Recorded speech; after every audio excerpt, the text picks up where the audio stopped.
मर्यादा तरी केली.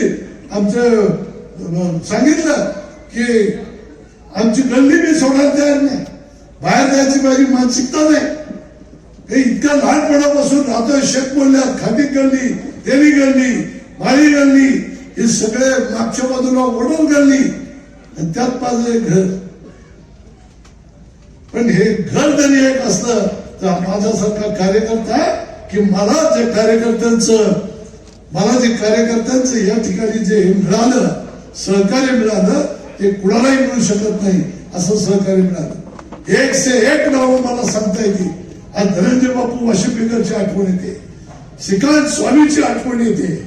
नगरपालिका निवडणुकीमध्ये झोपत नसायची पोरं. आज इथं मागच्या निवडणुकीत खाजा बागवांना आम्ही तिकीट दिलं, नाही निवडून आणता आलं. आम्हाला मनामध्ये सण होती तेव्हा मला त्या खाजाला या ठिकाणी ऑप्शनमध्ये न्यायचं होतं. तितक्यात त्याचा दुर्दैवी अंत झाला. मनामध्ये घर करून बसलं होतं. म्हणून मी त्या ठिकाणी नवाजभाई त्याला मी आग्रह केला, मला खाजाबाईला श्रद्धांजली व्हायची आहे, तुम्ही घरातला एक कोण मुलाला तरी उभा करा, नाहीतर खाजाबाईच्या मंडळीला उभं करा.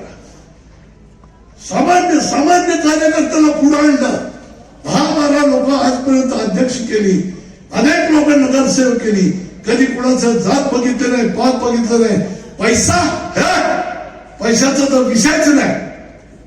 अशा पद्धतीनं सर्व समावेशक सगळ्याला बरोबर घेऊन गेल्यानंतर आमची किंमत, आमचा जो असलेला आधीचा पक्ष, आमचा नेता जर या पद्धतीनं करत असेल तर भविष्यातलं राजकारण कसं पुढे न्यायचं ते माझ्या सुद्धा हातात आहे. फुकट 45 वर्ष सार्वजनिक जीवनात राहिलेलं नाही. नसा पैसा कमवता आला आम्हाला, पण माणसं कमवली. दुनियाच्या कुठल्याही कानाकोपऱ्याचा माणसं आम्ही कमवली.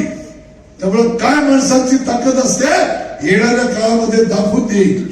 पण नगराध्यक्षाच्या इलेक्शन पुरतं बोलायचं म्हटलं तर मला आपल्या सर्व लोकांना या ठिकाणी आवाहन करायचंय की काही उठत आहे, काही सांगताय, तुम्ही बोलताय हिंदू मुस्लिम भांडण लावायचा प्रयत्न नगरपालिकेच्या निवडणुकीत. वा,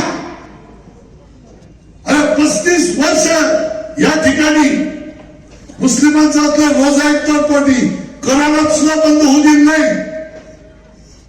कित्येक लोकांच्या अडचणी झाल्या, मुस्लिम बांधवांच्या, गरीब बांधवांच्या. त्यावेळेला सतत आम्ही पुढे त्यांना घेऊन गेलो, अनेक पद्धतीच्या अडचणी सोडवल्या. त्याचं कधी रेकॉर्ड ठेवलेलं नाही.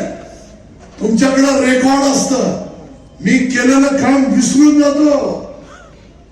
कधीच मी त्या ठिकाणी हा विचार कधी केला नाही